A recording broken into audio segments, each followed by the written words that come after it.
তখন সূর্যের তাপে নিশ্চয়ই তোমার গরম লাগে। আবার যখন চুলায় পানির হাঁড়ি গরম করতে যাবে, তখন হাঁড়িটি ধরলে তোমার হাত পুড়ে যেতে পারে। অন্যদিকে আইসক্রিম বা বরফ ধরলে কিন্তু ঠান্ডা লাগে। এর কারণ হচ্ছে আইসক্রিমে এমন কিছুর অভাব আছে যার জন্য ঠান্ডা লাগে, আর গরম পানিতে এমন কিছু আছে যার জন্য হাত পুড়ে যেতে পারে। এই ঘটনাগুলোর কারণ হচ্ছে তাপ। 100 বছর আগে বিজ্ঞানীরা ভাবতেন যে ক্যালোরিক নামে অদৃশ্য ভারহীন তরল বা গ্যাসীয় পদার্থ আছে, যা কোনো বস্তুর ঠান্ডা বা গরম হওয়ার জন্য দায়ী। 1798 সালে কাউন্ট র্যামফোর্ড নামে একজন বিজ্ঞানী আবিষ্কার করেন যে পদার্থের অণুসমূহের গতির ফলেই তাপ সৃষ্টি হয়। আজকের লেকচারে আমরা বস্তুর উপর তাপের প্রভাব অধ্যায়ের কয়েকটি ইম্পর্টেন্ট জিনিস শিখব, যেমন তাপ ও তাপের একক, তাপমাত্রার পরিচয় ও তার সাথে তাপের পার্থক্য, এবং পদার্থের অভ্যন্তরীণ শক্তি নিয়ে আলোচনা করব।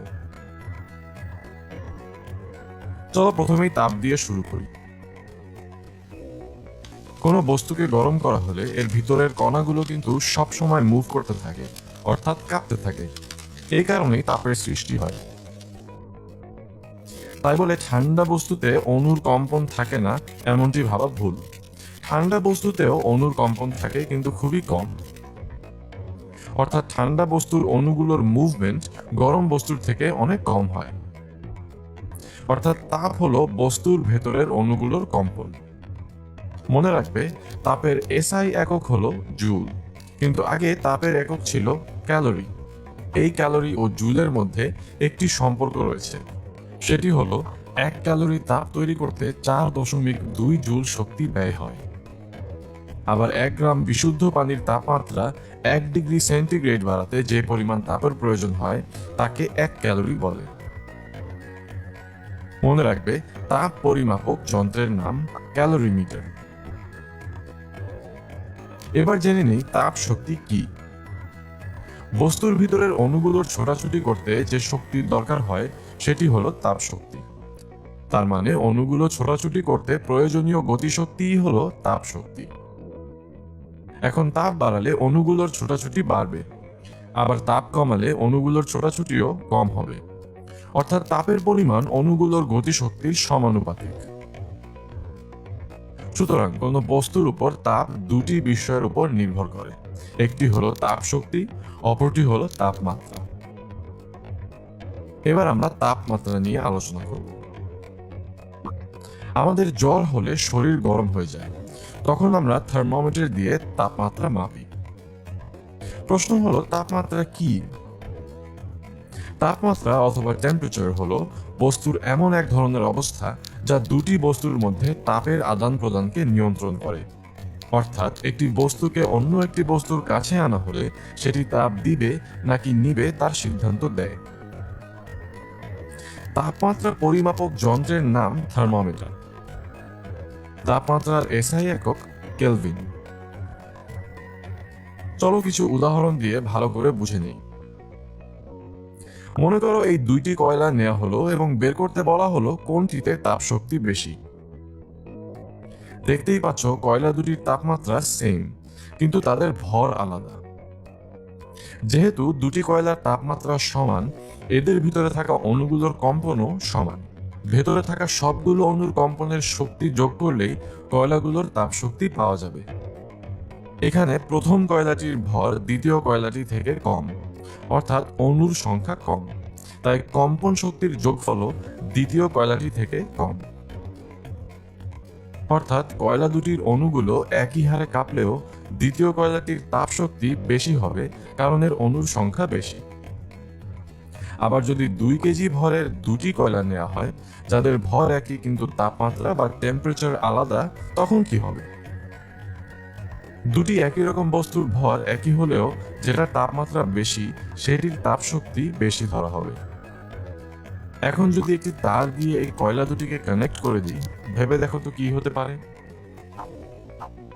যেহেতু দুটি কয়লার ভর একই এবং তাদের তাপমাত্রাও সেম, তাই তাপের কোনো আদান প্রদান হবে না, অর্থাৎ তাপমাত্রার পরিবর্তন শূন্য। এবার যদি দুটি বস্তুকে কাছাকাছি রাখি, যেখানে প্রথম বস্তু খুব গরম ও আরেকটি বস্তু খুব ঠান্ডা, তাহলে কি হবে? হ্যাঁ, ঠিকই ভেবেছ। বেশি তাপমাত্রার বস্তু থেকে কম তাপমাত্রার বস্তুটিতে তাপ চলে যেতে থাকবে। এরপর ধীরে ধীরে একটা সময়ে তাপমাত্রা সমান হয়ে যাবে। সুতরাং তাপের প্রবাহ তাপ শক্তির উপর নির্ভর করে না, তাপমাত্রার উপর নির্ভর করে। চলো এবার জেনে নিই তাপ ও তাপমাত্রার মধ্যে কি কি পার্থক্য রয়েছে। তাপ হচ্ছে একটি বস্তুর অভ্যন্তরীণ শক্তি। এটি ডিপেন্ড করে বস্তুর গঠনের উপর এবং বস্তুর ভেতরে থাকা অণুগুলোর কম্পনের যোগফলের উপর। আর তাপমাত্রা হলো বস্তুর তাপীয় অবস্থা, যা এক বস্তু থেকে আরেক বস্তুতে তাপের প্রবাহ নিয়ন্ত্রণ করে। এটি ডিপেন্ড করে বস্তুর ভেতরে থাকা অণুগুলোর গড় কম্পনের উপর। তাপ হলো পদার্থের মধ্যে একরকম শক্তি এবং তাপমাত্রা হলো ওই শক্তির প্রকাশ। দুটি বস্তুর মধ্যে তাপ একই হলেও তাপমাত্রা ভিন্ন হতে পারে যদি সেগুলো ভিন্ন ধরনের বস্তু হয়। একইভাবে তাপমাত্রা একই হলেও তাপ আলাদা আলাদা হতে পারে। তাপের একক জুল আর তাপমাত্রার একক কেলভিন। তাপ পরিমাপ করা হয় ক্যালোরিমিটার দিয়ে এবং তাপমাত্রার পরিমাপ করা হয় থার্মোমিটার দিয়ে। এখন চলো জেনে নিই বস্তুর অভ্যন্তরীণ শক্তি সম্পর্কে। আমরা জানি প্রত্যেক বস্তুর মধ্যে এমন একটি শক্তি রয়েছে যা কাজ করতে সাহায্য করে এবং অন্য শক্তিতে চেঞ্জ হতে পারে। একে পদার্থের অভ্যন্তরীণ শক্তি বলে। পদার্থের মধ্যে থাকা অণুগুলোর ছুটোছুটির জন্য গতিশক্তির সৃষ্টি হয়। আবার অণুগুলোর মাঝে আকর্ষণ বা বিকর্ষণ বলের জন্য বিভব শক্তির সৃষ্টি হয়। এই গতিশক্তি ও বিভব শক্তির যোগফলকে অভ্যন্তরীণ শক্তি বলে। খেয়াল রাখবে, তাপমাত্রা পরিবর্তনে বস্তুর অভ্যন্তরীণ শক্তির পরিবর্তন হয়। অর্থাৎ যে পরিমাণ তাপ বস্তুর মধ্যে থেকে তাপমাত্রার পরিবর্তন ঘটায়, সেই পরিমাণ তাপ শক্তিকে ওই বস্তুর অভ্যন্তরীণ শক্তির পরিবর্তন বলে। তাহলে আজকে আমরা তাপ ও তাপমাত্রা কি, এদের একক, পার্থক্য এবং অভ্যন্তরীণ শক্তি নিয়ে জানলাম। আগামী পর্বে তাপমিতিক ধর্ম, পরম শূন্য তাপমাত্রা। গত পর্বে তুমি তাপ ও তাপমাত্রা সম্পর্কে জেনেছ। আজকের পর্বে তাপমাত্রিক ধর্ম, পরম শূন্য তাপমাত্রা, সেলসিয়াস, কেলভিন ও ফারেনহাইট স্কেল নিয়ে আলোচনা করব। তোমরা নিশ্চয়ই দেখেছো যে থার্মোমিটারে পারদ ব্যবহার করা হয়। জ্বর হলে শরীরে তাপমাত্রা পরিমাপ করার সময় এই থার্মোমিটারের পারদ উপরে উঠতে থাকে। এরকম কেন হয় কখনো ভেবে দেখেছো? পারদ থার্মোমিটারের তাপমাত্রা বাড়লে পারদের উচ্চতা বাড়তে থাকে। এখানে পারদ তাপমাত্রিক বস্তু এবং এর অবস্থানের পরিবর্তন বা প্রসারণ হলো তাপমাত্রিক ধর্ম। সুতরাং বুঝতেই পারছো, তাপমাত্রিক বস্তু হলো সে সকল বস্তু যার তাপমাত্রা বাড়ালে তার একটি বিশেষ ধর্মের পরিবর্তন ঘটবে, আর এই চেঞ্জ থেকেই আমরা তাপমাত্রা পরিমাপ করে থাকি। তাপমাত্রার প্রভাবে পারদের আয়তন যেভাবে প্রসারিত হয়, অন্যান্য ধর্ম যেমন গলনাঙ্ক, চাপ সেভাবে পরিবর্তিত হয় না। তাই পারদের আয়তন প্রসারণ হলো তাপমাত্রিক ধর্ম। অর্থাৎ তাপমাত্রার কম বেশি হলে পারদ থার্মোমিটারে সেই অনুযায়ী উচ্চতার পরিবর্তন হয়। সুতরাং যে সকল ধর্ম তাপমাত্রা পরিবর্তনের সাথে পরিবর্তিত হয় তাদেরকে তাপমাত্রিক ধর্ম বলা হয়। যেমন স্থির আয়তনের গ্যাস থার্মোমিটারে তাপমাত্রিক ধর্ম চাপ, রোদ থার্মোমিটারে তাপমাত্রিক ধর্ম রোদ ও থার্মোকাপলের তাপমাত্রিক ধর্ম ইএমএফ। আবার রোদ থার্মোমিটারে কপারের তার তাপমাত্রিক বস্তু, মার্কারি থার্মোমিটারে মার্কারি হলো তাপমাত্রিক বস্তু। তাপমাত্রা পরিমাপের সবচেয়ে প্রচলিত একক হচ্ছে ডিগ্রি সেলসিয়াস আর আন্তর্জাতিক একক কেলভিন। সেলসিয়াস স্কেলের যে তাপমাত্রায় বরফ গলে পানিতে পরিণত হয় সেটাকে 0 ডিগ্রি এবং যে তাপমাত্রায় পানি ফুটতে থাকে সেটাকে 100 ডিগ্রি ধরা হয়েছে। শুনে অবাক হবে যে এমন তাপমাত্রাও আছে যার থেকে কম তাপমাত্রায় কোনো কিছু পাবে না। এমনকি এই তাপমাত্রার কাছাকাছি যেতে পারলেও কখনো এক্স্যাক্ট এই তাপমাত্রায় পৌঁছানো সম্ভব না। এই তাপমাত্রাকে পরম শূন্য তাপমাত্রা বলে। সেলসিয়াস স্কেলে এই তাপমাত্রার মান -273.15 ডিগ্রি। ব্রিটিশ বিজ্ঞানী লর্ড কেলভিন এই -273.15 ডিগ্রি সেলসিয়াস তাপমাত্রাকে শূন্য ধরে তাপমাত্রা পরিমাপের নতুন একটি স্কেল তৈরি করেন। তার নাম অনুসারে একে কেলভিন স্কেল বলে। তাই তাপমাত্রার সেলসিয়াস স্কেলের ভ্যালুর সাথে 273.15 যোগ করলেই কেলভিন স্কেলের মান পাওয়া যায়। অর্থাৎ কোন ঘরের তাপমাত্রা 30 ডিগ্রি সেলসিয়াস বলা হলে কেলভিন স্কেলে তাপমাত্রার মান হবে 303.15 কেলভিন। এই দুই স্কেলে তাপমাত্রার মান আলাদা হলেও তাপমাত্রার পার্থক্য কিন্তু একই থাকবে। যেমন কোনো বস্তুর তাপমাত্রা সেলসিয়াস স্কেলে 20 ডিগ্রি বেড়েছে বলা হলে কেলভিন স্কেলেও 20 কেলভিন বেড়েছে ধরা হয়। এবার তাপমাত্রা পরিমাপের স্কেল সম্পর্কে জানবো। তাপমাত্রা পরিমাপের তিনটি স্কেল সবচেয়ে বেশি পপুলার। এগুলো হলো সেলসিয়াস, কেলভিন ও ফারেনহাইট। তাপমাত্রার যে কোনো স্কেল তৈরি করতে দুটি নির্দিষ্ট স্থির তাপমাত্রার দরকার হয়। এই তাপমাত্রা দুটিকে স্থিরাঙ্ক বলে। বরফকে তাপ দিলে তাপমাত্রা বাড়তে থাকে। সবটুকু বরফ গলে পানি না হওয়া পর্যন্ত তাপমাত্রার কোনো চেঞ্জ হয় না। তাহলে যে তাপমাত্রায় বরফ গলে পানি হচ্ছে সেই তাপমাত্রাটিকে নিম্ন স্থিরাঙ্ক বলে। আবার পানিকে তাপ দিতে থাকলে তাপমাত্রা বাড়তে থাকে। একসময় তাপমাত্রা বৃদ্ধি থেমে যায় আর পানি ফুটতে থাকে এবং বাষ্প হওয়া শুরু করে। যে তাপমাত্রায় পানি ফুটে বাষ্প হয়ে যায় সে তাপমাত্রাই হলো ঊর্ধ্ব স্থিরাঙ্ক। এই গ্রাফটি থেকে আমরা পানির নিম্ন স্থিরাঙ্ক এবং ঊর্ধ্ব স্থিরাঙ্ক এর ব্যাপারে ধারণা পেতে পারি। আবার দুই স্থিরাঙ্কের মাঝের তাপমাত্রার ব্যবধানকে কয়েকটি সমান অংশে ভাগ করলে বিভিন্ন স্কেল তৈরি করা হয়, যাকে মৌলিক ব্যবধান বলে। সর্বপ্রথম বিজ্ঞানী সেলসিয়াস তাপমাত্রা পরিমাপের একটি স্কেলের ধারণা দেন। এই স্কেলে নিম্ন স্থিরাঙ্ক 0 ডিগ্রি এবং ঊর্ধ্ব স্থিরাঙ্ক 100 ডিগ্রি ধরা হয়। বিজ্ঞানী ফারেনহাইটের নামেও একটি স্কেল আছে। এই স্কেলে নিম্ন স্থিরাঙ্ক 32 ডিগ্রি এবং ঊর্ধ্ব স্থিরাঙ্ক 212 ডিগ্রি ধরা হয়।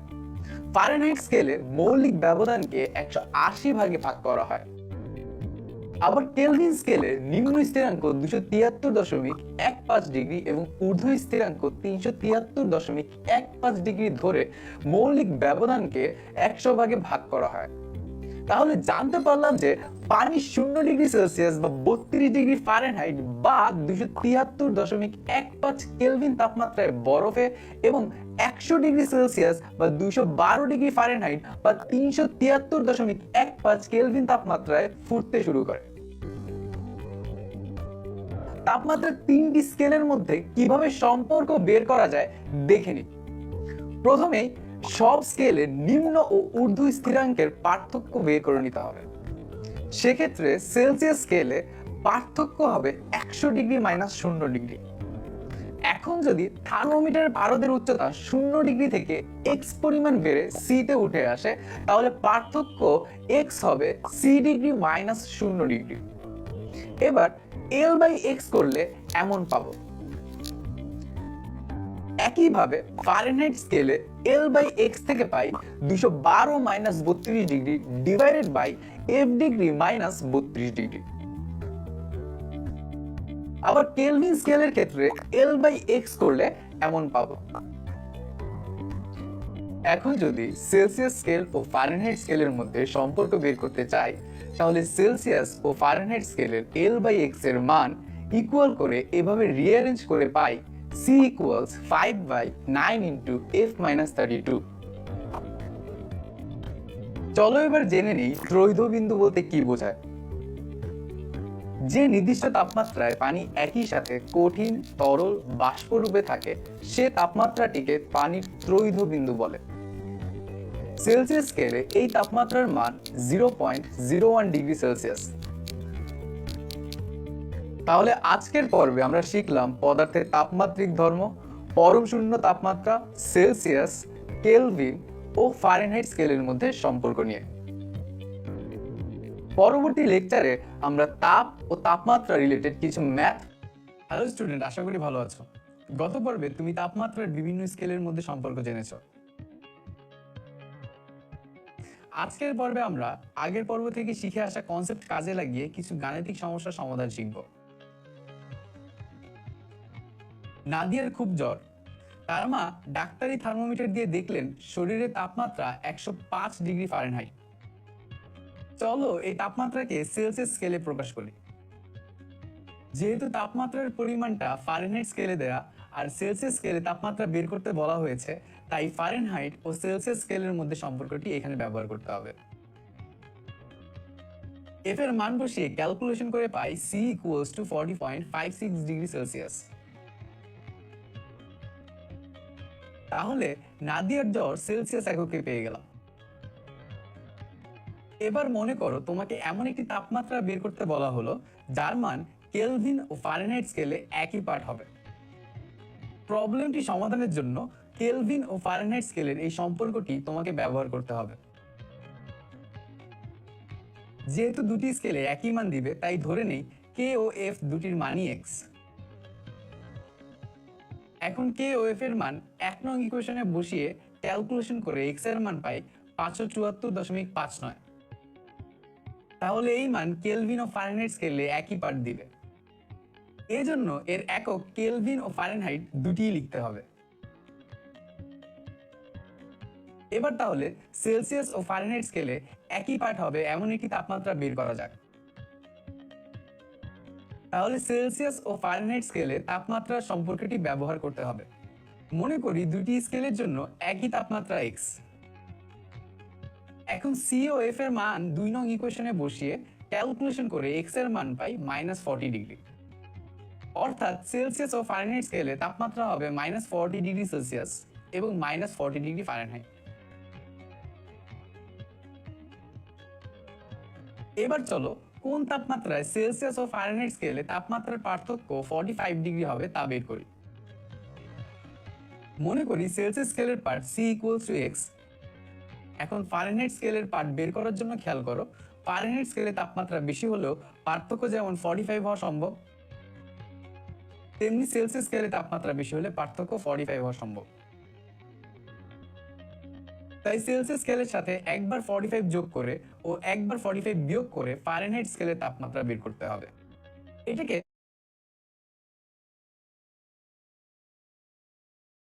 প্লাস মাইনাস আকারেও লেখা যায়। এবার ফারেনহাইট ও সেলসিয়াস স্কেলের সমীকরণে F equals to x plus 45 বসাই। তাহলে ক্যালকুলেশন করে x এর মান পাই 16.25 ডিগ্রি সেলসিয়াস। সুতরাং সেলসিয়াস স্কেলে পার্ট 16.25 ডিগ্রি সেলসিয়াস হলে ফারেনহাইট স্কেলে পার্ট 61.25 ডিগ্রি ফারেনহাইট হবে। আবার যখন ফারেনহাইট স্কেলে পার্ট x - 45 হয়, তখন ক্যালকুলেশন করে x এর মান পাই -96.25 ডিগ্রি সেলসিয়াস। সুতরাং সেলসিয়াস স্কেলে পার্ট -96.25 ডিগ্রি সেলসিয়াস হলে ফারেনহাইট স্কেলে মান হবে -51.25 ডিগ্রি ফারেনহাইট। তাপমাত্রা রিলেটেড আরেকটি ম্যাথ প্রবলেম দেখে নিই চলো। চিত্রে 1 নং পাত্রের তরলে তাপমাত্রা কেলভিন স্কেলে কত তা বের করতে হবে।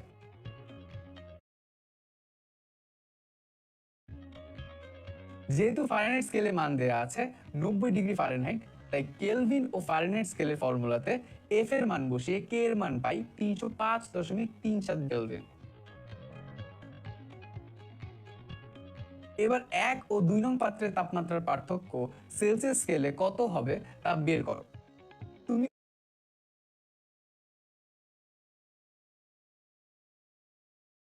অলরেডি জেনে এসেছো যে তাপমাত্রার পার্থক্য কেলভিন এককে যত, সেলসিয়াস এককেও তত। তাই কেলভিন এককে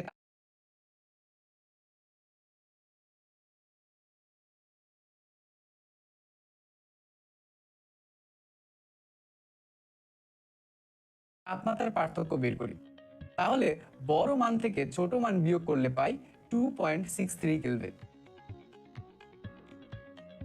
তাহলে সেলসিয়াস স্কেলও তাপমাত্রার পার্থক্য একই থাকবে, শুধু একক সেলসিয়াস বসাবো। এবার 2 নং তরলে তাপমাত্রা 30 ডিগ্রি ফারেনহাইট বৃদ্ধি করে দুই পাত্রের সারফেসকে টাচ করালে তাপ কোন দিক থেকে কোন দিকে যাবে তা বের করতে হবে। 2 নং পাত্রে তরলের বর্তমান তাপমাত্রা 308 কেলভিন। যেহেতু তাপমাত্রা বাড়ানোর সময় ফারেনহাইট এককে বাড়ানো হয়েছে, তাই 2 নং পাত্রের তাপমাত্রা ফারেনহাইট এককে বের করতে হবে। 2 নং তরলের তাপমাত্রা 30 ডিগ্রি ফারেনহাইট বাড়ালে নতুন তাপমাত্রা হবে 124.7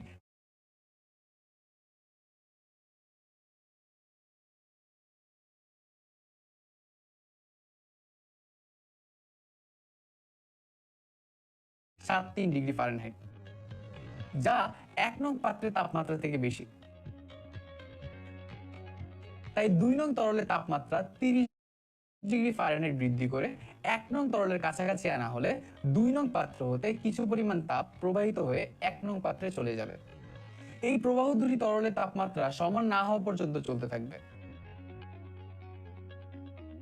এবার ত্রুটিপূর্ণ থার্মোমিটারের একটি প্রবলেম সলভ করব। তুমি জানো নরমাল সেলসিয়াস থার্মোমিটারে বরফ বিন্দু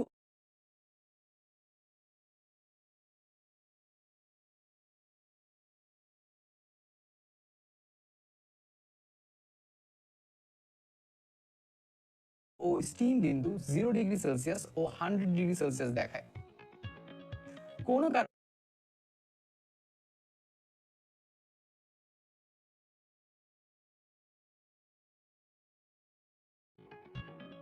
এরকম একটি ত্রুটিপূর্ণ থার্মোমিটারের বরফ বিন্দু 7 ডিগ্রি সেলসিয়াস ও স্টিম বিন্দু 97 ডিগ্রি সেলসিয়াস। ওই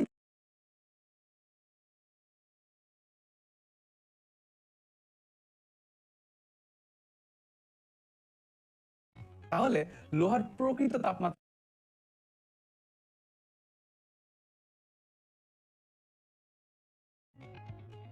ত্রুটিপূর্ণ থার্মোমিটারের বরফ বিন্দু ও স্টিম বিন্দুর মান দেয়া আছে। মনে করি ত্রুটিপূর্ণ থার্মোমিটারের পার্ট x, তাহলে x সমান হবে 55 ডিগ্রি সেলসিয়াস। আবার সেলসিয়াস স্কেলে বরফ বিন্দু ও স্টিম বিন্দুর প্রকৃত পার্ট জানা আছে, লোহার প্রকৃত তাপমাত্রা বের করতে হবে। এই ফর্মুলাটিতে মান বসিয়ে লোহার প্রকৃত তাপমাত্রা পাই 53.33 ডিগ্রি সেলসিয়াস। তাহলে আজকের পর্বে আমরা সেলসিয়াস, কেলভিন ও ফারেনহাইট স্কেলের গাণিতিক সমস্যা নিয়ে শিখলাম। পরবর্তী লেকচারে আমরা কঠিন বস্তুর তাপীয় প্রসারণ নিয়ে আলোচনা করব। সেই পর্যন্ত ভালো থেকো।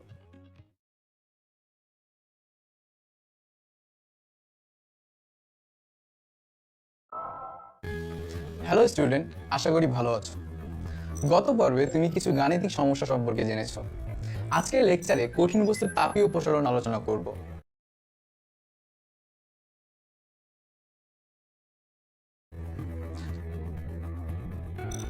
চলো শুরু করা যাক। যখন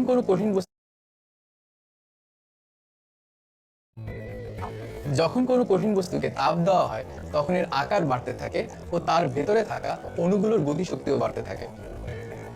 অণুগুলো জুম করলে আমরা দেখব কাঁপার সময় অণুগুলো কাছাকাছি যায় কম, কিন্তু দূরে সরে যায় বেশি। তাপমাত্রা বাড়ালে এই সরে যাওয়ার পরিমাণও বাড়তে থাকে।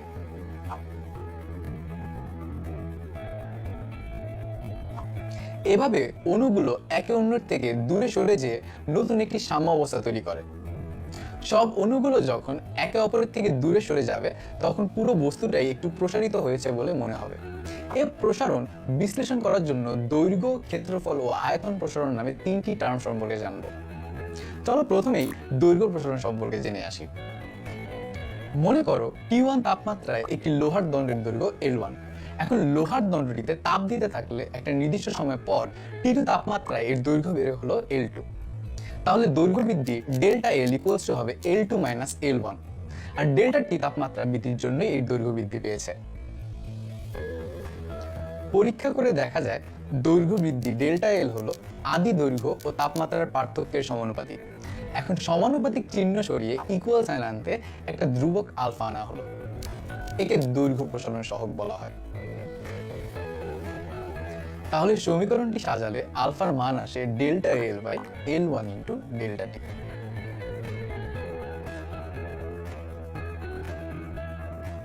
আবার দৈর্ঘ্য প্রসারণ সহগের সূত্র ডেল্টা L এর মান বসিয়ে চূড়ান্ত দৈর্ঘ্য L2 বের করা যায়। এবার তাহলে আলফার সংজ্ঞা আর একক দেখে আসি চলো। আলফার সংজ্ঞা দিতে হলে এই সূত্রে হরের মান এক একক বানিয়ে দেখতে হয় ডেল্টা এল এর মান কত আসে। অর্থাৎ 1 মিটার দৈর্ঘ্যের কোনো বস্তুর তাপমাত্রা 1 কেলভিন বৃদ্ধির জন্য এর দৈর্ঘ্য যতটুকু বৃদ্ধি পায় তা হলো ওই বস্তুর দৈর্ঘ্য প্রসারণ সহগ। এখন দৈর্ঘ্য প্রসারণ সহগের সূত্রে রাশিগুলোর একক বসিয়ে আলফার একক আসে পার কেলভিন। এবার তাহলে ভাবো তো, কাচের দৈর্ঘ্য প্রসারণ সহগ 8.6 × 10⁻⁶ পার কেলভিন বলতে কি বোঝায়? এর অর্থ হলো 1 মিটার দৈর্ঘ্যের কোনো কাচের তাপমাত্রা 1 কেলভিন বাড়ালে এর দৈর্ঘ্য 8.6 × 10⁻⁶ মিটার বাড়বে। এবার তাহলে ক্ষেত্র প্রসারণ সম্পর্কে জেনে আসি। যদি এরকম একটি দ্বিমাত্রিক বা 2D ধাতব প্লেটে তাপ দেওয়া হয় তাহলে এর প্রসারণ দৈর্ঘ্য ও প্রস্থ দুই দিকেই হবে। তার মানে এর ক্ষেত্রফলের প্রসারণ হবে।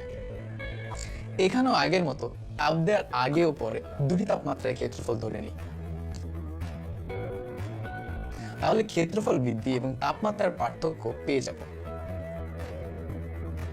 এক্ষেত্রেও ক্ষেত্রফল বৃদ্ধি ডেল্টা এ হবে আদি ক্ষেত্রফল ও তাপমাত্রার পার্থক্যের সমানুপাতিক।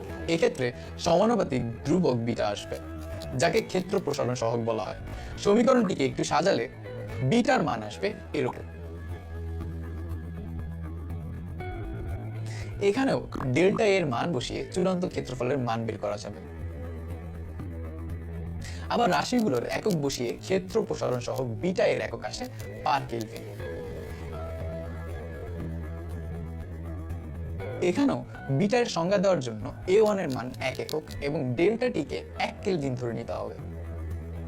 অর্থাৎ 1 মিটার স্কয়ার ক্ষেত্রফলের কোনো কঠিন পদার্থের তাপমাত্রা 1 কেলভিন বৃদ্ধির ফলে যতটুকু ক্ষেত্রফল বৃদ্ধি পায় তাকে ওই উপাদানের ক্ষেত্র প্রসারণ সহগ বলে। অর্থাৎ কপারের ক্ষেত্রফল প্রসারণ সহগ 33.4 × 10⁻⁶ পার কেলভিন বলতে বোঝাবে 1 মিটার স্কয়ার ক্ষেত্রফলের কপার প্লেটের তাপমাত্রা 1 কেলভিন বৃদ্ধির ফলে ক্ষেত্রফল এই পরিমাণ বাড়বে। এবার চলো কঠিন বস্তুর আয়তন প্রসারণ সহগ সম্পর্কে জেনে আসি। যদি একটি ত্রিমাত্রিক বা 3D কঠিন বস্তুকে তাপ দেওয়া হয় তাহলে বস্তুটির দৈর্ঘ্য, প্রস্থ ও উচ্চতা 3 দিকেই প্রসারিত হবে, অর্থাৎ বস্তুটির আয়তন প্রসারিত হবে। এখানেও আগের মতো করে তাপ দেওয়ার আগে ও পরের আয়তনকে ধরে নিতে হবে। তাহলে আয়তন বৃদ্ধি ও তাপমাত্রার পার্থক্য পাওয়া যাবে। অতএব ডেল্টা ভি হবে আদি আয়তন ও তাপমাত্রার পার্থক্যের সমানুপাতিক। এখানেও সমানুপাতিক চিহ্ন সরিয়ে একটি ধ্রুবক গামা নিয়ে আসি। একে আয়তন প্রসারণ সহগ বলা হয়। এখানেও সূত্র বসিয়ে আয়তন প্রসারণ সহগের মান বের করা যায়। তাহলে আয়তন প্রসারণ সহগের সূত্র থেকে নতুন আয়তনের সূত্র এইভাবে লিখতে পারি। অর্থাৎ আয়তন প্রসারণ সহগের সংজ্ঞা এভাবে বলা যায়: 1 মিটার কিউব আয়তনের কোনো কঠিন পদার্থের তাপমাত্রা 1 কেলভিন বৃদ্ধি করলে বস্তুটিতে যে পরিমাণ আয়তন বৃদ্ধি ঘটে তাকে ওই পদার্থের আয়তন প্রসারণ সহগ বলে। এখানেও রাশিগুলোর একক বসিয়ে গামার একক পাওয়া যায় পার কেলভিন। অর্থাৎ দৈর্ঘ্য, ক্ষেত্র ও আয়তন প্রসারণ সহগের একক একই। এখন চলো আলফা, বিটা ও গামার মধ্যে সম্পর্ক বের করা দেখে নিই। তুমি এই সূত্রটি কিছুক্ষণ আগেই দেখেছো। আমরা জানি ক্ষেত্রফল সমান দৈর্ঘ্য ইনটু প্রস্থ। দৈর্ঘ্য প্রস্থ সমান হলে লেখা যায় a সমান l স্কয়ার। সো এই ফর্মুলাতে L2 এর মান বসিয়ে a plus b whole squared এর সূত্র ব্যবহার করে এভাবে সমাধান করতে পারি, যেখানে আলফা স্কয়ার্ড এর মান খুবই ছোট, তাই লাস্ট টার্মটা ইগনোর করতে পারি। ক্ষেত্র প্রসারণের সূত্র থেকে A2 এর মান বের করি। এবার দুটি সমীকরণ তুলনা করে ক্যালকুলেশন করলে আলফা ও বিটার মধ্যে সম্পর্ক চলে আসে।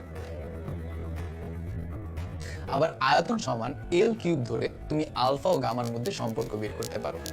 আমরা এখানে সমাধান করে দিচ্ছি, তুমি স্ক্রিন পজ করে খাতায় লিখে নাও।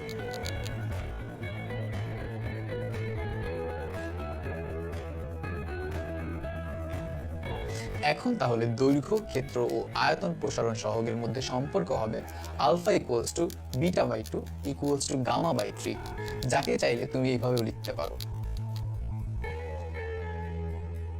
তাহলে আজকের লেকচারে কঠিন বস্তুর তাপীয় প্রসারণ নিয়ে জানলাম। পরবর্তী লেকচারে এই রিলেটেড কিছু গাণিতিক সমস্যাগুলি। গত পর্বে তোমরা কঠিন বস্তুর তাপীয় প্রসারণ সম্পর্কে ধারণা পেয়েছো। আজকের পর্বে আলফা, বিটা, গামা এর সূত্র রিলেটেড কিছু ম্যাথ প্রবলেমস নিয়ে আলোচনা করব। শুরুতেই বাস্তব জীবনের একটি উদাহরণ দেখে নেই। তুমি নিশ্চয়ই দেখেছো রেল লাইনের মাঝখানে এরকম কিছু ফাঁকা জায়গা রাখা হয়। এখন প্রশ্ন হলো, এই ফাঁকা জায়গা রাখার কারণ কি?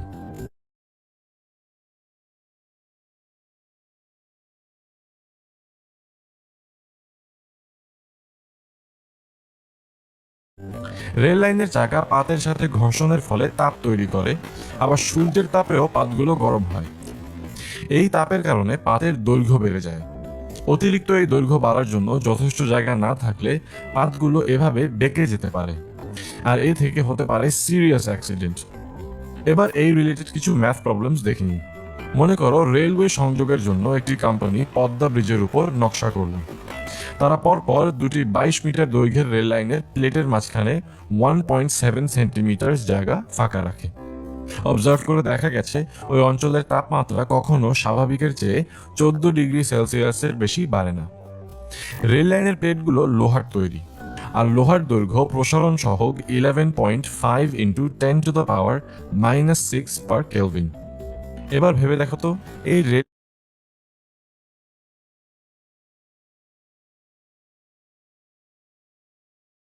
কিনা সেটা তুমি কিভাবে ম্যাথমেটিক্যালি চেক করবে?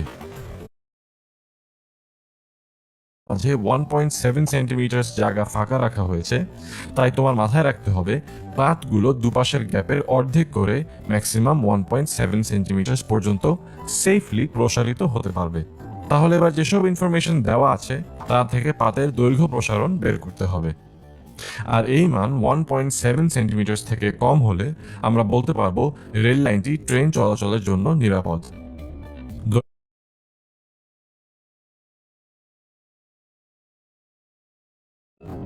এখানে প্রশ্ন মতে প্রত্যেকটি পাতের দৈর্ঘ্য L1 ইকুয়ালস টু 22 মিটার। তাপমাত্রা যতটুকু বাড়ে কেলভিন স্কেলেও সেই একই পরিমাণ বাড়ে। সেক্ষেত্রে তাপমাত্রা বৃদ্ধির মান হবে 14 কেলভিন। দৈর্ঘ্য প্রসারণের সূত্রে আলফা, L1 এবং ডেল টি এর মান বসিয়ে দৈর্ঘ্য প্রসারণের মান পাই 0.35 সেন্টিমিটার। যেহেতু এই মান প্লেটগুলোর মাঝখানের ফাঁকা জায়গার থেকে অনেকটাই কম, তাই রেল লাইনটি ট্রেন চলাচলের জন্য অবশ্যই নিরাপদ। এবার চলো বের করি তাপমাত্রা বেড়ে যাওয়ায় রেল লাইনের প্লেটগুলোর দৈর্ঘ্য কত হবে। তাপমাত্রা বৃদ্ধির আগে পাতের দৈর্ঘ্য এবং পাতের দৈর্ঘ্য প্রসারণ ডেল্টা এল এর মান জানা আছে। এখানে ডেল্টা এল ও L1 এর মান বসালে তাপমাত্রা বৃদ্ধির পরে রেল লাইনের দৈর্ঘ্য অর্থাৎ L2 এর মান বের হবে 22.0035 মিটার। এবার চলো তাপের প্রসারণের আরো কিছু রিয়েল লাইফ এক্সাম্পলস দেখে নিই। তোমার বাসায় নিশ্চয়ই জ্যাম, জেলি বা আচার রাখার জন্য এরকম কাচের জার আছে, যার উপরের ঢাকনাটি মেটালের হয়। আর নিশ্চয়ই এই ঢাকনা খুলতে অনেক সময় বেশ ঝামেলায় পড়ো। তুমি কি জানো ট্যাপ থেকে হালকা গরম পানি দিয়ে জারের ঢাকনা এভাবে কিছুক্ষণ ভিজিয়ে রাখলেই খুব ইজিলি ঢাকনাটি খুলে ফেলতে পারবে। একটি পাত্রে হালকা গরম পানি ভরে পুরোটা কিছুক্ষণ ডুবিয়ে রাখলেও সমস্যা নেই, কারণ একই পরিমাণ তাপমাত্রা পরিবর্তনে কাচের চেয়ে মেটাল অনেক বেশি প্রসারিত হয়। এখন চলো ধাতব রিং ও গোলক রিলেটেড প্রবলেমস দেখে নিই। মনে করো 120 মিলিমিটার ব্যাসের এই গোলকটি 121 মিলিমিটার ব্যাসের রিং এর মধ্যে দিয়ে প্রবেশ করানো যায়। গোলকের উপাদানের দৈর্ঘ্য প্রসারণ সহগ 20 into 10 to the power -5 per Kelvin হলে আয়তন প্রসারণ সহগ কত তা বের করতে হবে। এর জন্য এর দৈর্ঘ্য প্রসারণ সহগের মান জানলেই চলবে, কারণ তুমি জানো আয়তন প্রসারণ সহগ দৈর্ঘ্য প্রসারণ সহগের 3 গুণ। তাহলে ক্যালকুলেশন করে পাতের আয়তন প্রসারণের সহগের ভ্যালু পাই 6 into 10 to the power -4 per kelvin. গোলকটি আগুনে গরম করার পর ওই একই রিং দিয়ে প্রবেশ করানো যাবে কিনা তা বের করতে হবে। মনে করো এই তাপ দেওয়ার ফলে গোলকের তাপমাত্রা আগের থেকে 56 ডিগ্রি সেলসিয়াস বেড়ে গেল। আর এই তাপমাত্রা বাড়ার কারণে গোলকটিও সাইজে বড় হয়ে যাবে। বুঝতেই পারছো, গোলকের নতুন ব্যাস রিং এর ব্যাসের তুলনায় ছোট হলেই কেবল গোলকটি রিং এর মধ্য দিয়ে যাবে। সেক্ষেত্রে গোলকটিকে আগুনে গরম করার আগে আয়তন V1 এবং পরের আয়তন V2 ধরে নিই। খুব সহজেই এখন তুমি আয়তন প্রসারণের সূত্র থেকে গোলকের বেড়ে যাওয়া ব্যাস বের করতে পারবে। গোলকের আয়তনের সূত্রটি তো তুমি জানোই। এখানে আর এর জায়গায় D/2 বসিয়ে সূত্রটিকে এভাবেও লেখা যায়। এখন V2 ও V1 এর জায়গায় আয়তনের সূত্র ব্যবহার করে পাই এমন। এবার এই সূত্রে ডেল টি গোলকের আদি ব্যাস D1 এর মান বসিয়ে ক্যালকুলেশন করে D2 এর মান পাই 121.33 মিলিমিটার। দেখতেই পারছো, প্রসারিত হবার পরে গোলকের ব্যাস রিং এর ব্যাস থেকে বেশি, তাই গোলকটিকে রিং এর ভেতর প্রবেশ করানো যাবে না। এবার আরেকটি ম্যাথ প্রবলেম সলভ করব। মনে করো 12 ডিগ্রি সেলসিয়াস তাপমাত্রায় একটি তামার চামচের ক্ষেত্রফল 52 বর্গ সেন্টিমিটার। চামচটি তাপমাত্রা বাড়িয়ে 105 ডিগ্রি সেলসিয়াসে নিয়ে আসলে এর ক্ষেত্রফল হয় 52.22 বর্গ সেন্টিমিটার। এই ইনফরমেশন থেকে তামার চামচের ক্ষেত্র প্রসারণ সহগ বের করতে হবে। সেক্ষেত্রে ক্ষেত্রফল ও তাপমাত্রা কতটুকু বেড়েছে তা থেকেই সহগের মান জানা যাবে। ক্যালকুলেশন শেষে তামার চামচের ক্ষেত্র প্রসারণ সহগের মান পাই 4.55 × 10⁻⁵ per Kelvin। আর তামার চামচের ক্ষেত্র প্রসারণ সহগ থেকে আয়তন প্রসারণ সহগের মানও বের করতে পারবে। আয়তন প্রসারণ ও ক্ষেত্র প্রসারণ সহগের রিলেশন থেকে জানি 2 গামা = 3 বিটা। ক্যালকুলেশন করে পাই আয়তন প্রসারণ সহগের মান এমন। তাহলে আজকের লেকচারে আমরা তাপের কারণে পদার্থের প্রসারণ রিলেটেড কিছু real life math problem solve করলাম। আগামী পর্বে তরল ও গ্যাসের প্রসারণ নিয়ে আলোচনা করব। হ্যালো স্টুডেন্ট, আশা করি ভালো আছো। গত পর্বে তুমি সেলসিয়াস, কেলভিন ও ফারেনহাইট স্কেল রিলেটেড গাণিতিক সমস্যা সম্পর্কে জেনেছো। আজকের লেকচারে তরল ও গ্যাসের প্রসারণ নিয়ে আলোচনা করব। চলো তরল পদার্থের প্রসারণ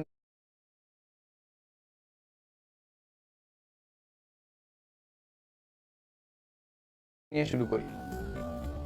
যে সকল পদার্থের নির্দিষ্ট কোনো আকার নেই কিন্তু আয়তন আছে তাকে তরল পদার্থ বলে। তরল পদার্থকে গ্লাসে রাখলে গ্লাসের আকার, আবার একটি বাটিতে নিলে সেই বাটির আকার নেবে। তরল পদার্থের যেহেতু নির্দিষ্ট কোনো আকার নেই, শুধু আয়তন আছে, তাই তরলের শুধুমাত্র আয়তন প্রসারণ সম্ভব। অর্থাৎ তরলের প্রসারণ বললে শুধুমাত্র এর আয়তন প্রসারণকে বোঝাবে। এবার তরল পদার্থের প্রসারণ সম্পর্কে ধারণা নিয়ে আসি। তরল পদার্থকে কোনো না কোনো পাত্রে রেখে উত্তপ্ত করতে হয়, ফলে তরল পদার্থে তাপ প্রয়োগ করলে তরলের সাথে সাথে পাত্রও প্রসারিত হয়। পাত্রের প্রসারণ বিবেচনা করার উপর ভিত্তি করে তরল প্রসারণ দুই ধরনের হয়ে থাকে: প্রকৃত প্রসারণ ও আপাত প্রসারণ। এই সম্পর্কে বিস্তারিত জানতে আমরা বিখ্যাত বিজ্ঞানী তনিমার সাহায্য নেই। তো বিজ্ঞানী তনিমা একদিন ল্যাবে বসে তরলের প্রসারণ নিয়ে পরীক্ষা করতে চাইলেন। তিনি একটি ফ্লাস্কে কিছু পানি নিয়ে এর উচ্চতার লেভেলকে নাম দিলেন A। তারপর তিনি সেই পানিকে একটি বার্নারে রেখে তাপ দিতে থাকলেন।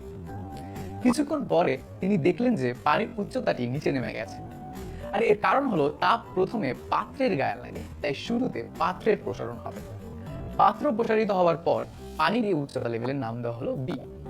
এই AB অংশটুকু হচ্ছে পাত্রের প্রসারণ। বিজ্ঞানী তনিমা আরো কিছুক্ষণ তাপ দিতে থাকলেন এবং দেখলেন পানির উচ্চতা B থেকে বেড়ে A দাগের উপরে চলে গেছে। তিনি নতুন এই উচ্চতাকে C দাগ দিলেন। তাহলে আপাতভাবে তোমার দেখলে মনে হতে পারে পানির উচ্চতা A থেকে C তে উঠেছে। এক্ষেত্রে তুমি পাত্রের প্রসারণ বিবেচনা করলে না, তাই একে বলা হবে তরলের আপাত প্রসারণ। কিন্তু প্রকৃতপক্ষে পানি B থেকে C তে উঠেছে, তাই এই উচ্চতা হলো তরলের প্রকৃত প্রসারণ।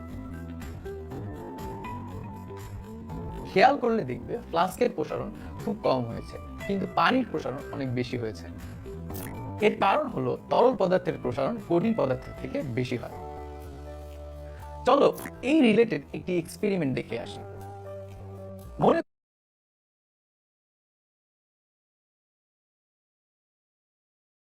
করো সম আয়তনের কয়েকটি পর্যন্ত পূর্ণ করা আছে। এখন যদি পাত্রে গরম পানি ঢালা হয় তাহলে পাত্রের তাপমাত্রা বৃদ্ধির কারণে তরল পদার্থের উচ্চতা বৃদ্ধি পাবে। কিন্তু খেয়াল করলে দেখবে একই পরিমাণ তাপমাত্রা বৃদ্ধির জন্য বিভিন্ন নলে তরলের উচ্চতা বিভিন্ন হয়। অর্থাৎ এ থেকে দুটি সিদ্ধান্তে আসা যায়: এক, কঠিন বস্তু থেকে তরল পদার্থের বৃদ্ধি বেশি হয়; দুই, বিভিন্ন তরলের ক্ষেত্রে প্রসারণের মান বিভিন্ন হয়। এবার তাহলে তরলের আপাত প্রসারণের সাথে প্রকৃত প্রসারণের সম্পর্ক দেখে ফেলি। মনে করি তরলের আপাত প্রসারণ AC = del VA, তরলের প্রকৃত প্রসারণ BC = del VR এবং পাত্রের প্রসারণ AB = del VB। এখন চিত্র থেকে বলা যায় BC = AC + AB, অর্থাৎ প্রকৃত প্রসারণ সমান আপাত প্রসারণ প্লাস পাত্রের প্রসারণ, যা আয়তন প্রসারণের সূত্র। তাহলে তরলের আপাত প্রসারণের সংজ্ঞা এভাবে বলতে পারি: পাত্রের প্রসারণ বিবেচনা না করে তরলকে কোনো পাত্রে রেখে সরাসরি তাপ দেওয়া হলে তরলের যে প্রসারণ হবে সেটাই তরলের আপাত প্রসারণ। আবার তরল পদার্থকে পাত্রে না রেখে তাপ দেওয়া হলে তরলের যে প্রসারণ হবে সেটাকে তরলের প্রকৃত প্রসারণ বলা হয়। অর্থাৎ পাত্রের প্রসারণ সহ তরলের যে প্রসারণ সেটাই তরলের প্রকৃত প্রসারণ। এবার চলো গ্যাসের প্রসারণ নিয়ে জেনে আসি। কঠিন পদার্থের আকার আয়তন দুটোই আছে, তরল পদার্থের আকার নাই কিন্তু আয়তন আছে। গ্যাসের আকার আয়তন কোনোটিই নাই। কোনো গ্যাসকে কোনো পাত্রে নেওয়া হলে তা সম্পূর্ণ পাত্রে ছড়িয়ে পড়বে, অর্থাৎ পাত্রের আয়তনই হবে গ্যাসের আয়তন। এবার চলো গ্যাসের আয়তন প্রসারণের কিছু এক্সপেরিমেন্ট করে আসি। মনে করো তোমার কাছে সিরিঞ্জার আর এরকম একটি গ্যাস ভর্তি বেলুন আছে। বেলুনটি সিরিঞ্জারে ভরে চাপ দিলে দেখবে বেলুনের আয়তন ধীরে ধীরে কমছে, অর্থাৎ আয়তন চাপের ব্যস্তানুপাতিক হয়। কিন্তু এক্ষেত্রে অবশ্যই গ্যাসের মোল সংখ্যা ও তাপমাত্রা কোনো পরিবর্তন করা যাবে না। আবার ওই একই গ্যাসকে একটি বেলুনে ভরে কাচের পাত্রে নিয়ে তাপ দিতে থাকলে দেখা যাবে বেলুনের আয়তন ধীরে ধীরে বাড়ছে, অর্থাৎ গ্যাসের আয়তন তাপমাত্রার সমানুপাতিক হয়। কিন্তু গ্যাসের মোল সংখ্যা ও চাপের কোনো পরিবর্তন করা যাবে না। আবার চাপ ও তাপমাত্রা একই থাকলে যে গ্যাসে অণুর সংখ্যা বেশি থাকবে তার আয়তন বেশি হয়, অর্থাৎ আয়তন মোল সংখ্যার সমানুপাতিক। এখন 1, 2 ও 3 নং সমীকরণ থেকে পাই V is proportional to N into T/P। সমানুপাতিক চিহ্ন উঠে গিয়ে গ্যাসীয় ধ্রুবক R আসবে, যার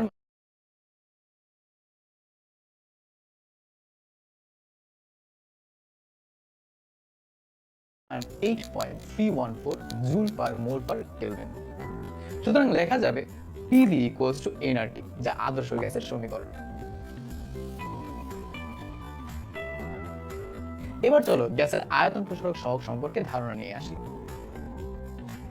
মনে করো একটি পাত্রে রাখা গ্যাসের মোল সংখ্যা N, চাপ P এবং T1 তাপমাত্রা আয়তন V1।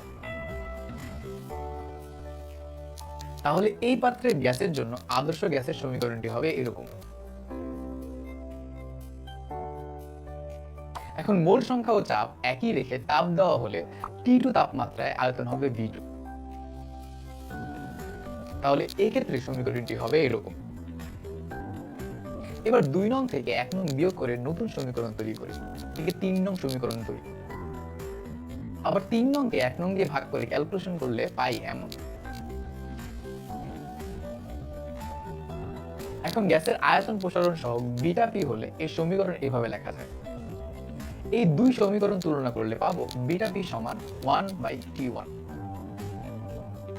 অর্থাৎ আয়তন প্রসারণ সহ কোনো ধ্রুব রাশি নয়, এটা গ্যাসের তাপমাত্রার ব্যস্তানুপাতিক। তাহলে আজকের লেকচারে তরল ও গ্যাসের প্রসারণের ধারণা পেলাম। পরবর্তী লেকচারে পদার্থের অবস্থার পরিবর্তনের সাথে তাপ ও চাপের সম্পর্ক আলোচনা করব।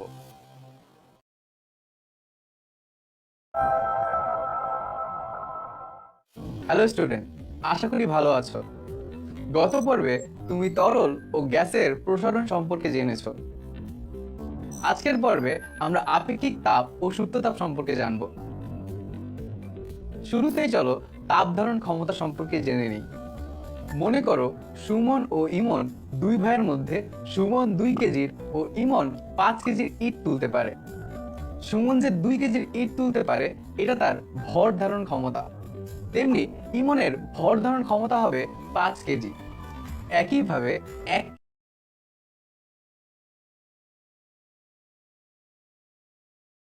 কেজি গোল্ড যে পরিমাণ তাপ ধারণ করে রাখতে পারে 1 কেজি পানি তার থেকে বেশি তাপ ধারণ করে রাখে। তাই সমপরিমাণ তাপ দেওয়া হলেও গোল্ডের থেকে পানি বেশি তাপ ধারণ করে রাখায় গোল্ডের তুলনায় পানির তাপমাত্রা কম পরিমাণ বাড়ে। অর্থাৎ তাপ ধারণ ক্ষমতা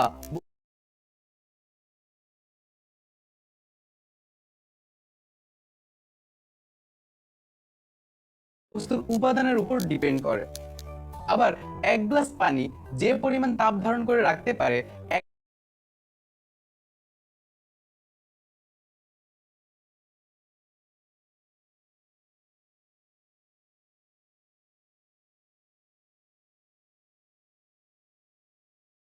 গ্রাম পানি তার থেকে বেশি তাপ ধারণ করে রাখতে পারে।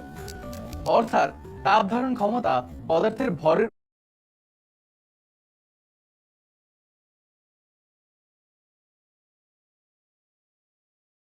উপর নির্ভর করে। একই পদার্থের ক্ষেত্রে যার ভর বেশি তার তাপ ধারণ ক্ষমতা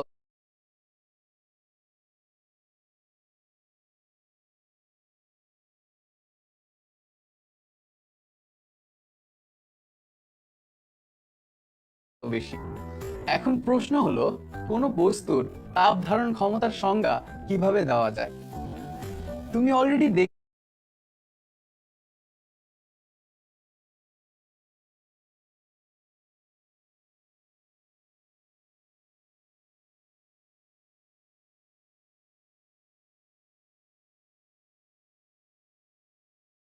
বস্তুর তাপমাত্রা চেঞ্জ হয়, তাই তাপমাত্রা 1 কেলভিন বাড়াতে কোনো বস্তু যে পরিমাণ তাপ গ্রহণ করে ওই পরিমাণকে বস্তুর তাপ ধারণ ক্ষমতা বলে। একে সি দিয়ে প্রকাশ করা হয়। কোনো বস্তুর তাপমাত্রা শুরুতে T1 এবং কিছু সময় পরে T2 হলে তাপমাত্রার পার্থক্য ডেল্টা থেটা হবে T2 - T1। মনে করো তাপমাত্রা বাড়াতে কিউ পরিমাণ তাপ দেওয়া হয়েছে, তাহলে 1 কেলভিন তাপমাত্রা বাড়াতে কিউ বাই ডেল্টা থেটা পরিমাণ তাপ লাগবে। সংজ্ঞা অনুসারে এটি হবে তাপ ধারণ ক্ষমতা সি এর মান। আর এর একক হবে জুল পার কেলভিন। এখন চলো আপেক্ষিক তাপ সম্পর্কে জেনে নিই। কখনো কি ভেবেছো একই সময়ে একই পরিমাণ পানি ও দুধ চুলায় বসানো হলে দুধ আগে ফুটতে শুরু করে আর পানি পরে ফুটে কেন? আবার একটি কাঠের কাপের তুলনায় একটি স্টিলের কাপ দ্রুত গরম হয়। এর কারণ হলো আপেক্ষিক তাপ। দুধের চেয়ে পানির আপেক্ষিক তাপ অনেক বেশি। এজন্য একই ভরের দুধের চেয়ে পানির তাপ গ্রহণ করে গরম হতে কিংবা তাপ ছেড়ে দিয়ে ঠান্ডা হতে অনেক বেশি সময় লাগে। আপেক্ষিক তাপের সংজ্ঞা দেওয়ার সময় অলওয়েজ 1 কেজি ভরের বস্তু কনসিডার করতে হয়। আর ওই বস্তুর তাপমাত্রা 1 কেলভিন বাড়াতে যে তাপের দরকার হয় তাকে বস্তুটির আপেক্ষিক তাপ বলে। আপেক্ষিক তাপকে ইংরেজিতে স্পেসিফিক হিট বলে। একে এস দিয়ে প্রকাশ করা হয়। তাহলে এম কেজি ভরের কোনো বস্তুর তাপমাত্রা ডেল্টা থেটা কেলভিন বাড়াতে যদি কিউ জুল তাপ লাগে, তাহলে 1 কেজি ভরের বস্তুর তাপমাত্রা 1 কেলভিন বাড়াতে Q by M delta theta পরিমাণ তাপ লাগবে। সংজ্ঞা মতে এটি আপেক্ষিক তাপ এস এর মান। আপেক্ষিক তাপ ও তাপ ধারণ ক্ষমতার সংজ্ঞা থেকে দেখা যায় তাপ ধারণ ক্ষমতায় বস্তুর ভর কত হবে তা নির্দিষ্ট নয়, কিন্তু আপেক্ষিক তাপের ক্ষেত্রে 1 কেজি ভরের বস্তুই হতে হবে। তাই আপেক্ষিক তাপের সূত্রটিতে দেখা যায় অতিরিক্ত হিসেবে নিচে বস্তুর ভর এম এসেছে। রাশিগুলোর একক বসিয়ে আপেক্ষিক তাপের একক পাওয়া যায় joule per KG per Kelvin. অর্থাৎ লোহার আপেক্ষিক তাপ 460 joule per KG per Kelvin বলতে বোঝায় 1 কেজি লোহার তাপমাত্রা 1 কেলভিন বাড়াতে 460 জুল তাপের প্রয়োজন হয়। আবার কোনো পদার্থের আপেক্ষিক তাপ জানা থাকলে পদার্থটির তাপমাত্রা T1 থেকে T2 পর্যন্ত বাড়াতে কত তাপ দিতে হবে তাও এই সূত্র দিয়ে বের করতে পারবে। চলো এবার আপেক্ষিক তাপ ও তাপ ধারণ ক্ষমতার মধ্যে সম্পর্ক দেখে নিই। আমরা জানি আপেক্ষিক তাপ S equals to Q by m into delta theta আর তাপ ধারণ ক্ষমতা C equals to Q by delta theta। এখন আপেক্ষিক তাপের সূত্রে তাপ ধারণ ক্ষমতার মান বসিয়ে পাই S equals to C by m, আড়াআড়ি গুণ করলে আসে C equals to Sm। খেয়াল করলে দেখবে তাপ প্রয়োগে বরফ ধীরে ধীরে পানি ও পরে বাষ্পে পরিণত হয়, আবার তাপ অপসারণে বাষ্প প্রথমে পানি ও পরে বরফে পরিণত হয়।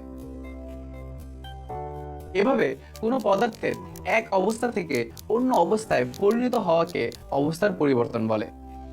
পদার্থের অবস্থা পরিবর্তনের প্রথম ধাপ হলো গলন। তোমরা নিশ্চয়ই দেখেছো আইসক্রিম খাওয়ার সময়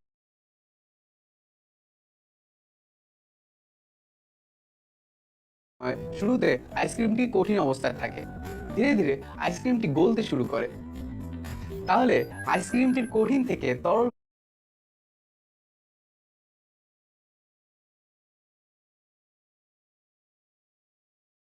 হয়ে যাওয়াকেই গলন বলে। আর যে তাপমাত্রায় আইসক্রিমটি গলতে শুরু করবে সেটা আইসক্রিমটির গলনাঙ্ক।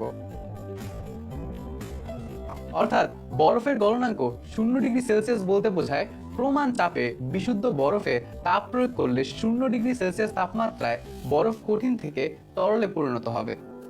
পদার্থের আণবিক গঠনের ভিন্নতার কারণে বিভিন্ন বস্তুর গলনাঙ্ক বিভিন্ন হয়।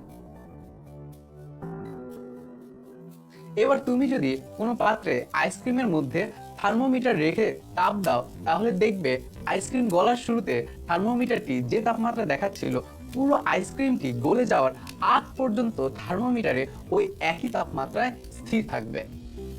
অর্থাৎ এই সময়ে বস্তু যে পরিমাণ তাপ গ্রহণ করেছে সেটা তার তাপমাত্রার পরিবর্তন না ঘটিয়ে অবস্থার পরিবর্তন ঘটিয়েছে। একে সুপ্ত তাপ বলে। আর 1 কেজি ভরের কোনো পদার্থ যে সুপ্ত তাপ গ্রহণ করে তাকে আপেক্ষিক সুপ্ত তাপ বলে। আর যদি এই সুপ্ত তাপ ওই বস্তুকে গলাতে প্রয়োজন হয় তাহলে তাকে গলনাঙ্কের আপেক্ষিক সুপ্ত তাপ বলে। একে LF দিয়ে প্রকাশ করা হয়।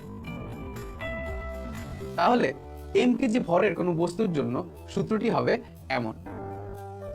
এবার আমরা জানবো স্ফুটনাঙ্ক নিয়ে। তুমি যদি গলানো আইসক্রিমটি একটি গ্লাসে নিয়ে সেটাকে তাপ দাও তাহলে দেখবে একটি নির্দিষ্ট তাপমাত্রায় সেটি ফুটতে শুরু করবে। এই পদ্ধতিকে বলা হয় স্ফুটন। আর যে তাপমাত্রায় ফুটতে শুরু করবে তা হলো স্ফুটনাঙ্ক। এক্ষেত্রেও সম্পূর্ণ আইসক্রিমটি ফোটার আগ পর্যন্ত তাপ স্থির থাকবে। একে স্ফুটনের সুপ্ত তাপ বলে।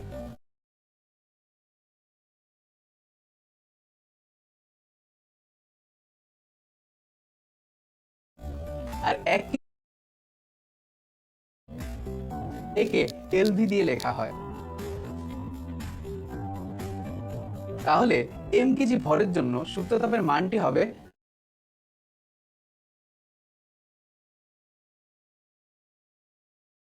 এমন। আজ তাহলে এ পর্যন্তই। আজকের লেকচারে আপেক্ষিক তাপ এবং পদার্থের অবস্থার পরিবর্তনের সাথে তাপের সম্পর্ক নিয়ে জানলাম। পরবর্তী লেকচারে আমরা ক্যালোরিমিতির মূল নীতি নিয়ে আলোচনা করব। সে পর্যন্ত ভালো থেকো। এর প্রভাব সম্পর্কে বিস্তারিত জেনেছো। আজকের পর্বে আমরা বাষ্পীভবন, ঘনীভবন, ক্যালোরিমিতির মূলনীতি নিয়ে আলোচনা করব।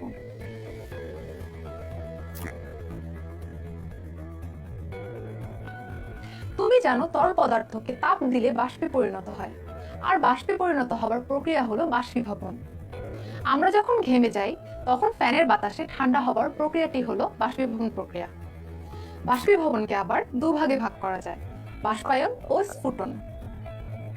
যে কোনো তাপমাত্রায় তরলের শুধু উপরিতল থেকে ধীরে ধীরে বাষ্পে পরিণত হওয়ার প্রক্রিয়াকে বাষ্পায়ন বলে।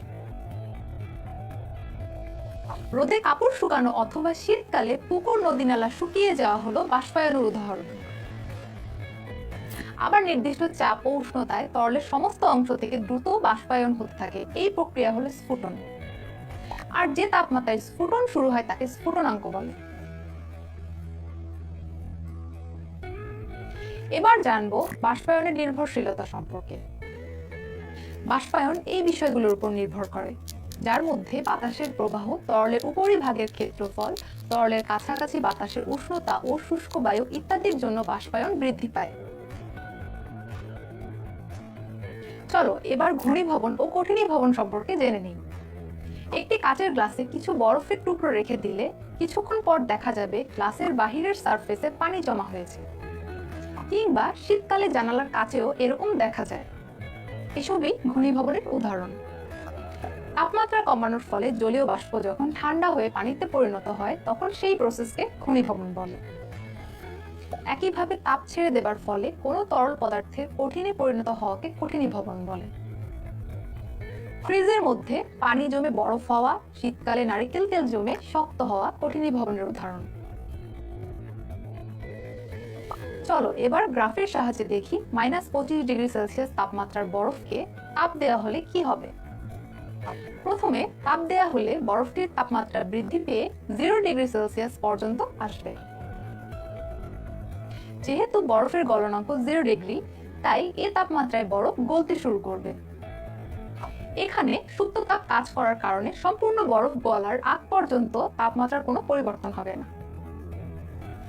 এখন আরো তাপ বাড়াতে থাকলে 0°র পানি 100°C তাপমাত্রা পর্যন্ত যাবে। আবার পানির স্ফুটনাঙ্ক 100° বলে এখানে এসে পানি ফুটতে শুরু করবে। সম্পূর্ণ পানি বাষ্পে পরিণত না হওয়া পর্যন্ত তাপমাত্রা স্থির থাকবে। এবার আরো তাপমাত্রা বাড়াতে থাকলে গ্যাসের তাপমাত্রাও বাড়তে থাকবে। তাপমাত্রা অনেক বেশি বাড়লে অণুগুলো আয়নিত হওয়া শুরু করবে এবং প্লাজমা নামে পদার্থের চতুর্থ অবস্থায় চলে যাবে। এখন আমরা ক্যালোরিমিতির মূলনীতি সম্পর্কে জানব। মনে করো 1 বোতল নরমাল পানি তুমি বরফে রাখলে। এতে নরমাল পানি ধীরে ধীরে ঠান্ডা হতে শুরু করবে আর পাত্রের বরফ গলতে শুরু করবে এবং এক সময় বোতলের পানি ও বরফ গলা পানির তাপমাত্রা সেম হয়ে যাবে। তাহলে এখানে বরফ তাপ নিল আর বোতলের পানি তাপ হারালো। এখন যদি পুরো ঘটনাটি এমন একটি বদ্ধ জায়গায় করা হয় যেখান থেকে বাহিরের পরিবেশের সাথে তাপের আদান প্রদান হয় না, তাহলে দেখা যাবে পানি যে পরিমাণ তাপ হারাবে বরফ সেই পরিমাণ তাপ গ্রহণ করবে। একে ক্যালোরিমিতির মূলনীতি বলে। অর্থাৎ ভিন্ন তাপমাত্রা দুটি বস্তুকে একসাথে রাখলে তাদের মধ্যে তাপের আদান প্রদান হয়। যে বস্তুর তাপমাত্রা বেশি সেটা তাপ হারাবে আর যে বস্তুর তাপমাত্রা কম সে বস্তু তাপ গ্রহণ করবে। তাপের এই আদান প্রদান দুটি বস্তুর তাপমাত্রা সমান না হওয়া পর্যন্ত চলতে থাকে। বেশি তাপমাত্রার বস্তুটি যতটুকু তাপ হারাবে কম তাপমাত্রার বস্তুটি ততটুকু তাপ নিবে। অর্থাৎ গৃহীত তাপ বর্জিত তাপের সমান হবে। এটাই ক্যালোরিমিতির মূলনীতি। চলো এবার একটি ম্যাথমেটিক্যাল প্রবলেম সলভ করি। মনে করো 75°C তাপমাত্রা 2 কেজি পানিতে 20°C তাপমাত্রা 1 কেজি পানি যোগ করা হলো। এই মিশ্রণের চূড়ান্ত তাপমাত্রা কত হবে তা বের করতে হবে। এই ক্ষেত্রে বেশি তাপমাত্রার পানি তাপ হারাবে এবং কম তাপমাত্রার পানি সেই তাপ গ্রহণ করবে। মনে করো এই মিশ্রণের চূড়ান্ত তাপমাত্রা T। তাহলে 2 কেজি পানির তাপমাত্রা 75°C থেকে কমে T তে পৌঁছাবে। এক্ষেত্রে তাপমাত্রার পার্থক্য হবে 75 - T। আবার 1 কেজি পানির তাপমাত্রা 20°C থেকে বেড়ে T তে পৌঁছাবে। এক্ষেত্রে তাপমাত্রার পার্থক্য হবে T - 20। গত পর্বে শিখে আসা সূত্রকে একটু সাজিয়ে লিখলেই গৃহীত বা বর্জিত তাপের সূত্রটি পাওয়া যাবে। আবার এই সিস্টেমে বাইরে থেকে কোনো তাপ ভিতরে না আসলে বা ভিতর থেকে বাইরে না গেলে গৃহীত তাপ বর্জিত তাপের সমান হবে। দুপাশ থেকে S কাটাকাটি করে ভরের মান বসিয়ে ক্যালকুলেশন করলে মিশ্রণের চূড়ান্ত তাপমাত্রা T এর মান পেয়ে যাব। চলো এবার গলনাঙ্ক এবং স্ফুটনাঙ্কের উপর চাপের প্রভাব সম্পর্কে জেনে নিই। চাপ দেওয়া হলে পদার্থের গলনাঙ্ক কমে যায়, তাই 2 টুকরো বরফকে চাপ দিয়ে জোড়া লাগানো যায়। বরফের যেখানে চাপ কমেছে সেখানে গলনাঙ্ক কমে যায় বলে বরফের তাপমাত্রাতেই সেখানকার বরফ গলে যায়। চাপ সরিয়ে নিলে গলনাঙ্ক আগের মান ফিরে পায়, তখন গলে যাওয়া পানি আবার বরফ হয়ে যায়। সেম পরীক্ষাটি একটা বরফের উপর একটা তার ও তারের 2 পাশে 2টি ওজন ঝুলিয়ে দিয়ে করতে পারবে। সেক্ষেত্রে দেখবে তারটি বরফটি কেটে বেরিয়ে যাবে, কিন্তু বরফকে 2 ভাগ করবে না। চাপের কারণে স্ফুটনাঙ্কের পরিবর্তন হয়। চাপ কম হলে স্ফুটনাঙ্ক কমে যায়, চাপ বেশি হলে স্ফুটনাঙ্ক বেড়ে যায়। এজন্য পাহাড়ের চূড়ায় রান্না করতে বেশি সময় লাগে। বাতাসের চাপ কম বলে সেখানে পানি তুলনামূলকভাবে কম তাপমাত্রায় ফুটতে থাকে। পানির তাপমাত্রা বাড়ানো যায় না বলে খাবার সিদ্ধ হতে অর্থাৎ রান্না করতে বেশি সময় লাগে। এই কারণেই প্রেসার কুকার বানানো হয়েছে, এতে কোনো ফুটো থাকে না। তাই রান্না করার সময় বাষ্প আবদ্ধ হয়ে চাপ বাড়িয়ে দেয় এবং সে কারণে পানির স্ফুটনাঙ্ক বেড়ে যায় বলে পানি বেশি তাপমাত্রায় ফুটতে শুরু করে। তাপমাত্রা বেশি বলে রান্নাও তাড়াতাড়ি করা যায়। গ্যাসকে চাপ দিলে তার গলনাঙ্ক বেড়ে যায়, তাই খুব বেশি শীতল না করেই চাপ বাড়িয়ে গ্যাসকে তরল করা যায়। তখন অবশ্য অনেক তাপের সৃষ্টি হয়, সেই তাপকে আবার সরিয়ে নেওয়ার ব্যবস্থা করতে হয়। আজ তাহলে এতটুকুই। আজকের লেকচারে আমরা ক্যালোরিমিটারের মূলনীতি ও পদার্থের অবস্থা পরিবর্তনে চাপের প্রভাব সম্পর্কে শিখলাম। পরবর্তী লেকচারে এই রিলেটেড গাণিতিক সমস্যা নিয়ে আলোচনা করব। ভালো থেকো সে পর্যন্ত।